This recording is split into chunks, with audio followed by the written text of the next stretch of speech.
Fala, meus compadres. Jefferson aqui, meu pai me chama de compadre.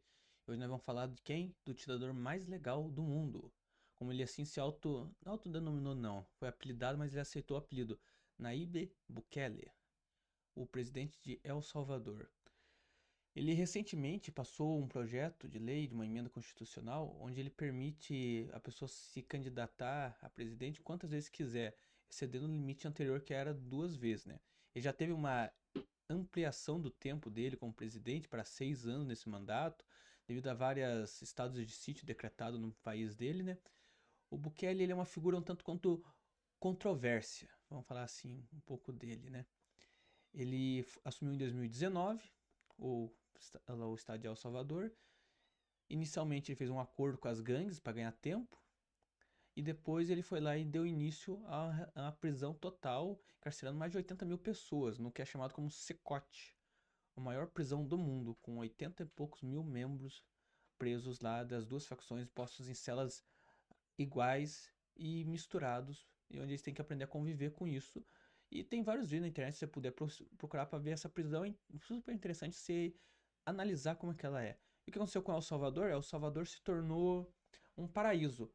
El Salvador tinha 100 mortes para cada 100 mil habitantes, uma das maiores taxas do mundo. A atual, recentemente, ela tem, acho que se não me engano, são 2 mortes para cada 100 mil habitantes, sendo a segunda melhor, só perdendo para o Canadá.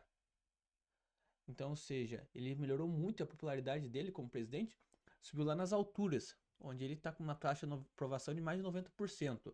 E para dar continuidade nos projetos dele, ele passou muitas leis um tanto quanto vista por grupos de oposição e grupos de esquerda, controvérsias, né?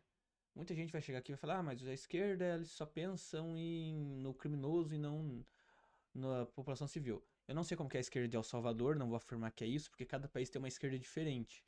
Lembrando que nos Estados Unidos, aqui no Brasil, o liberal é de direita, nos Estados Unidos o liberal é de esquerda. Então El Salvador, lembre-se, é um contexto diferente do nosso, né? Mas a gente focando no Bukele, que é o mais importante, ele com essa alcunha de o ditador mais legal do mundo, um cara jovem, popular, levantou um debate que é o seguinte, né? Outros líderes autocratas do mundo, como Vladimir Putin, Lukashenko na Bielorrússia, eles foram da mesma maneira. Eram líderes jovens, carismáticos, que prometeram mudanças e de fato trouxeram mudanças para o seu contexto. Vamos dar um exemplo da Rússia. Da Bielorrússia eu vou deixar de lado porque eu não tenho tantas informações. Aqui o cara diz a verdade quando tem que dizer a verdade. Ele assumiu a Rússia quebrada, ele conseguiu, através disso, aos poucos reconstruir a Rússia. Ele aproveitou o boom das commodities para poder elevar a economia russa e preparar ela muito bem. Tanto que, se você vê, ela mesmo estando em guerra, a economia russa performa-se bem.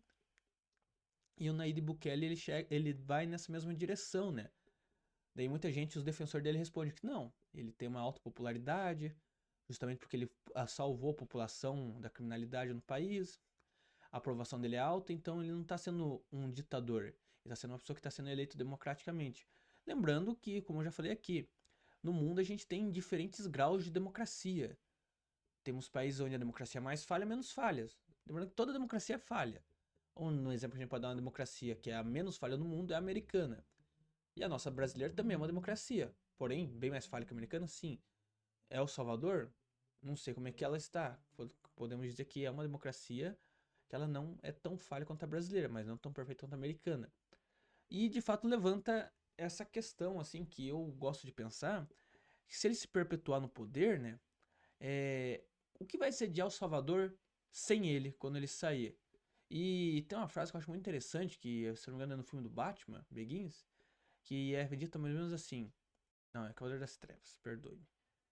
Ou se você morre herói, ou vive tempo suficiente para se tornar vilão. Não estou dizendo que será o caso do Bukele, mas nunca se sabe se ele pode se tornar um ditador sanguinário e todas essas políticas que ele tem de repreensão ao crime organizado se tornar como algo negativo. Um exemplo muito simples de que algo bom pode se tornar negativo: o Chile. Quem fez uma reforma administrativa lá no Chile? Foi Pinochet, um ditador. E o povo de lá do Chile, eles enxergam essas reformas liberais que trouxe a economia, o enriquecimento para a economia deles, todas as qualidades de vida que eles têm, como algo negativo, como algo relacionado à ditadura. Tanto que eles passaram lá, se eu não me engano, é Borat, né, o presidente atual de lá, um cara muito, um esquerdista muito fanático, com políticas, no mínimo, idiotas. Sorte, como elas são muito idiotas, elas acabaram sendo barradas. Mas ele tá fazendo muita coisa que tá regredindo a economia do Chile, aumentando a inflação, desemprego, entre outros indicadores negativos.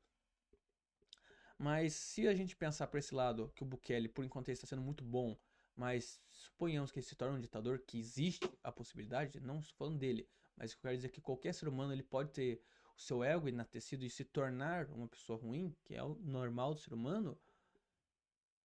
Isso pode fazer com que o que aconteça que tem aqui no Brasil. Muitas pessoas acreditam que o Comando Vermelho, o PCC são antissistema, por causa da sua nascitura de cada um desses sistemas. Que pode fazer com que essas gangues que existiam no passado, elas se tornem lá como sendo algo antissistema.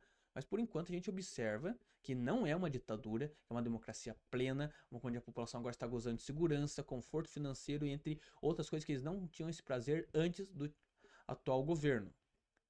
Mas vale a pena essa outra visão, porque nós aqui que tratamos de política e geopolítica, nós temos essa função de analisar e trazer cenários para vocês poderem refletir em cima. Espero que não fique bravo comigo, espero que tenha gostado do canal, uma boa semana para você.